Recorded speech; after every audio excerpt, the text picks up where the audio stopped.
Selamat berjumpa dalam pelajaran instalasi motor listrik.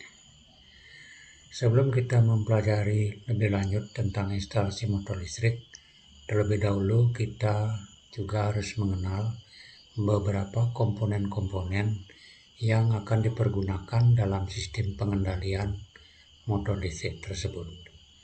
Mari kita lihat beberapa hal sehubungan dengan komponen-komponen tersebut. Kita mulai dari yang pertama, yaitu adalah komponen timer atau juga disebut dengan time delay relay atau penunda waktu.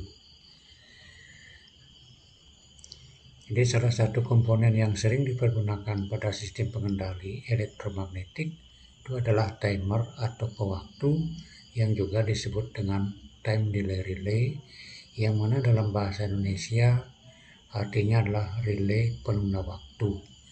Nah, memang di sini dalam relay penunda waktu itu artinya nanti waktu hidupnya bisa ditunda, waktu matinya bisa ditunda. Nanti akan lebih jelas pada saat kita melakukan kerja prakteknya. Selanjutnya, dalam hal timer atau pewaktu yang juga disebut dengan time delay relay, yang mana dalam bahasa Indonesia itu yang artinya relay penunda waktu, juga sering disebut juga dengan TDR saja, atau disingkat dengan TDR.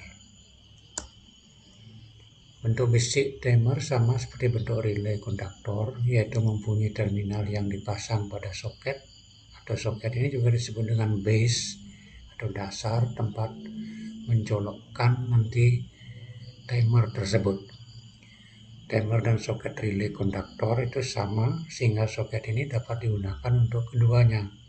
Demikian pula notasi terminalnya juga sama.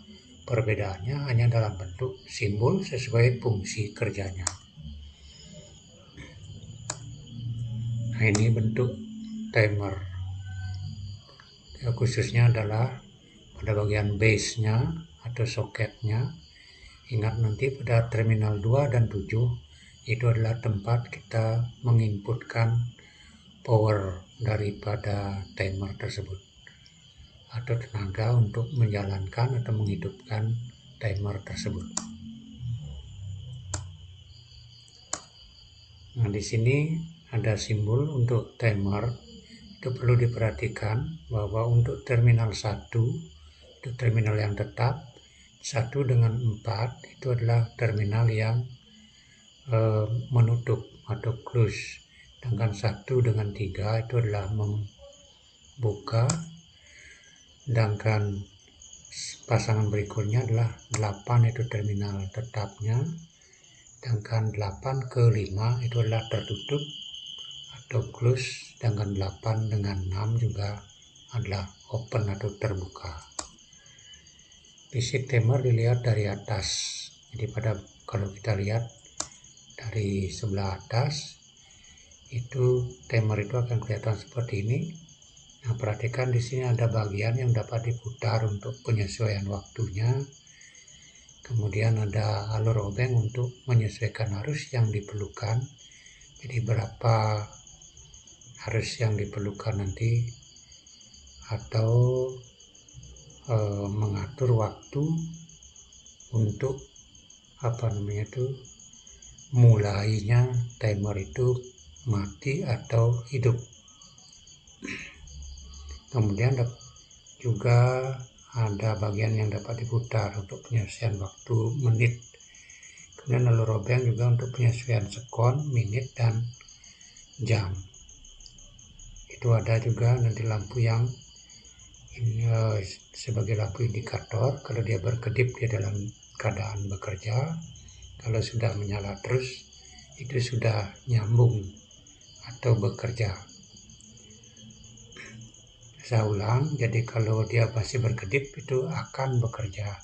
Jadi kalau sudah dia menyala terus lampu indikatornya, dia berarti sudah kerja. Nah, basic timer pada body timer tertera juga nanti hubungan pensakarannya. pensaklarannya. Bisa diperhatikan nanti baik-baik. Nah, itu yang dihubungkan dengan tanda panah atau yang ditunjukkan oleh tanda panah tersebut itu menunjukkan hubungan pensaklarannya. Nah, ini kalau timer dilihat dari bagian bawahnya, itu pena-pena timernya nanti yang akan masuk pada base timer atau soket.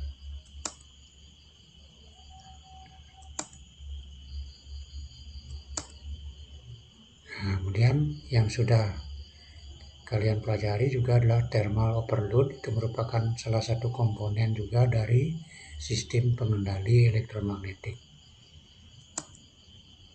Simbolnya dari thermal overload adalah seperti ini.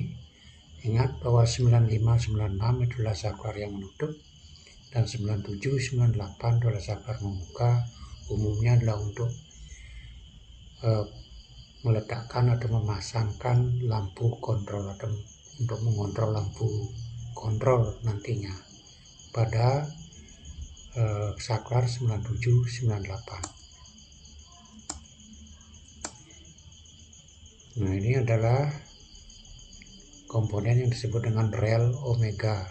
Jadi sama dengan rel di sini tempat memasang underline MCB, kontaktor, timer sendiri juga bisa dipasang pada rel omega ini. Dalam pemasangannya nanti perlu diberikan baut sehingga kedudukannya bisa baku. Nah, ini adalah salah satu lampu indikator yang bisa dipergunakan nanti sebagai indikator apakah dalam keadaan bahwa rangkaian dalam keadaan mati atau dalam keadaan berjalan atau bekerja.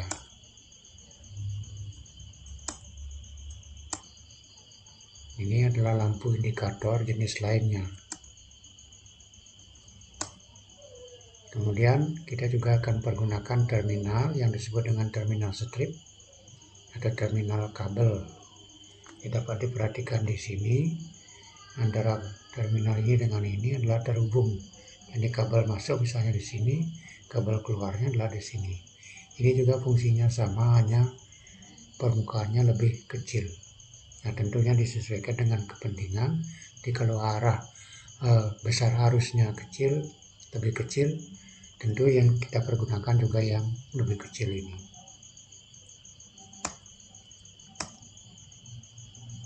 Ini adalah push button atau saklar tekan.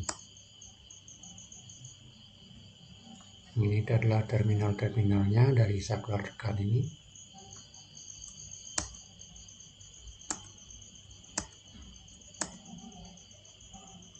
Ini adalah MCB 3 fasa dan ini adalah MCB 1 fasa. Perhatikan untuk spesifikasi, nanti bisa diperhatikan di sini. Di bagian ini menunjukkan kapasitas daripada MCB tersebut. Kemudian bagian ini adalah menunjukkan arus maksimal dari MCB itu yang bisa dilewatkan. Kemudian kelas energinya ini. Kemudian ring tegangannya itu dapat dibaca pada bagian ini.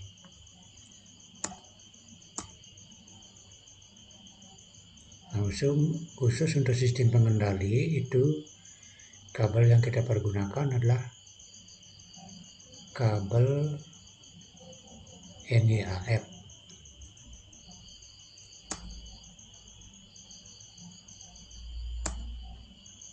Kabel NIAF seperti ini lah, misalnya kita sering menyatakannya sebagai kabel serabut, dan inilah panel yang kita akan pergunakan dalam praktek nanti. Jadi semua komponen nanti kita masukkan dalam box ini sehingga dia kelihatannya lebih rapi.